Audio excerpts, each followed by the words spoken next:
Dans cette vidéo, on va essayer de comprendre comment calculer la déformation, ou plutôt le changement de dimension d'une poutre qui serait tirée. Pour ça, on va utiliser deux valeurs qui sont des caractéristiques des matériaux. Le module de Young, d'une part, qui caractérise la rigidité du matériau, et d'autre part, le coefficient de Poisson, qui lui va plutôt caractériser la capacité du matériau à se déformer d'un point de vue transversal, c'est-à-dire sur les côtés, alors que je suis en train de tirer sur la poutre. Le module de Young du matériau, c'est la rigidité de la poutre pendant sa phase élastique, c'est-à-dire avant qu'elle subisse une déformation permanente. Je vous renvoie vers ma vidéo sur les calculs de contraintes dans le cadre de sollicitations simples qui vous montre un essai de traction et vous montre comment est déterminé le module de Young. On va considérer la poutre tirée suivante. À gauche, c'est avant la déformation et à droite, c'est après déformation de traction sous le chargement F. Si je dessine un quadrillage dessus et que je repère la distance entre 5 carreaux en hauteur, je vais la noter L0 dans le sens de la traction. Et après déformation, cette même distance s'est allongée, elle est égale à L. Ce qui veut donc dire que le déplacement, on va le noter dl, va être égal à la différence entre ces deux longueurs. On s'arrange toujours pour que cette différence soit positive. Donc je prends la plus grande longueur après déformation et je lui soustrais la petite longueur avant la déformation. On se souvient que de nos essais de traction qu'on avait vus précédemment, la contrainte était égale à la force de traction divisée par la surface tirée. On savait aussi, d'autre part, qu'on pouvait relier contrainte et déformation epsilon avec la loi de Hooke.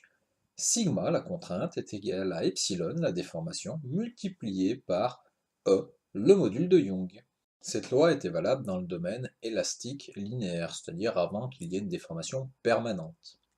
Le module de Young, il faudra l'exprimer en mégapascal pour pouvoir avoir une contrainte en mégapascal elle aussi. Par contre, la déformation n'a pas d'unité. D'autre part, la déformation, c'est égal au déplacement divisé par la longueur avant déformation. On va ensuite noter la largeur entre quatre rectangles d'un point de vue transversal sur le côté par rapport à la traction. Avant déformation, je vais l'appeler par exemple B0 entre quatre carreaux. Et après déformation, cette largeur-là, je vais la noter B par exemple. J'ai donc le déplacement transversal, dB, qui est égal à la grande longueur moins la petite longueur. Du coup, là, la grande longueur, c'est la longueur initiale, contrairement à tout à l'heure. Quand je vais tirer sur la poutre, elle va avoir tendance à se contracter d'un point de vue transversal sur le côté. Il faudra donc que je lui retire B après déformation. Ce qui veut donc dire que la déformation transversale, ça va être le déplacement transversal, une valeur toujours positive, divisé par la largeur initiale. Le fait de prendre des grandeurs toujours positives au niveau des déplacements n'est pas obligatoire, mais ça va simplifier beaucoup de choses par la suite. On va noter le lien entre la déformation dans le sens de la traction avec la déformation transversale à travers cette formule-là. On va dire que la déformation dans le sens de la traction multipliée par un coefficient, qu'on va appeler le coefficient de Poisson, est égale à la déformation dans le sens transversal.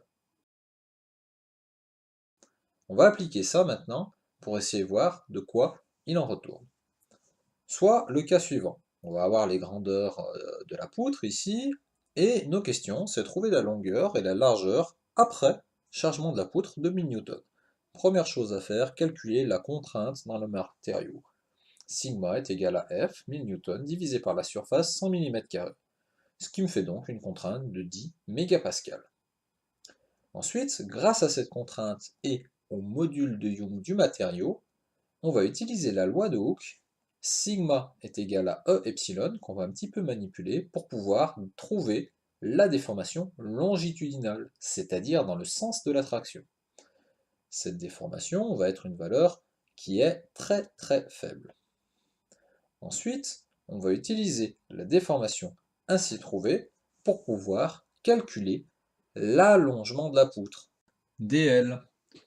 En manipulant la formule de la déformation, on peut donc le calculer en faisant epsilon multiplié par L0, comme L0 faisait 100 mm, je peux trouver assez facilement le déplacement de la poutre en millimètres.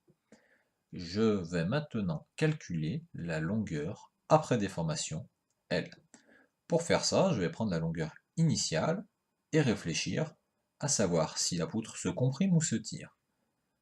Dans le sens de la traction, la poutre va donc être tirée. Je vais additionner à la longueur initiale le déplacement ainsi trouvé. On va maintenant pouvoir calculer la déformation transversale en utilisant le coefficient de Poisson.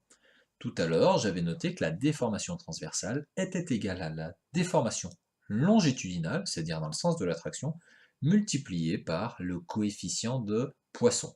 Ce coefficient de Poisson, dans mon cas à moi, est égal à 0,4. Je peux donc multiplier la déformation transversale trouvée avec ma loi de Hooke pour pouvoir trouver la valeur de la déformation transversale. Cette déformation transversale n'a toujours pas d'unité, c'est une déformation. Par contre, je sais que la déformation transversale, c'est égal au déplacement transversal, que j'avais noté dB, divisé par la largeur avant déformation. Ainsi, je peux calculer dB, et je trouve donc une valeur positive, et toujours positive. Ce qu'il va falloir que je fasse après, par contre, c'est bien réfléchir. Ce déplacement, au niveau de la largeur, est-ce qu'il faut que je l'additionne à la largeur initiale B de 10 mm ou que je le soustrais? Eh bien, si je tire, il faut que je pense bien à le soustraire. Je peux ainsi calculer la largeur finale. En conclusion, dans cette vidéo, on a vu les calculs dans le cadre où la poutre était tirée, c'est-à-dire où la longueur de la poutre allait augmenter et sa section transversale diminuer. Bien entendu, si la poutre est comprimée, à ce moment-là, il va falloir enlever le déplacement en longueur de la poutre, donc la poutre va être plus courte forcément après le résultat, et du point de vue de sa dimension transversale, plutôt ça va avoir tendance à gonfler. Donc il faudra rajouter le déplacement transversal. Plutôt que mettre des signes dans des formules qui seraient un petit peu compliquées à utiliser dans tous les cas, la seule chose à laquelle il va falloir faire attention, c'est bien ça, est-ce que je vais enlever ou rajouter mes déplacements, en fonction de si la poutre est tirée ou comprimée.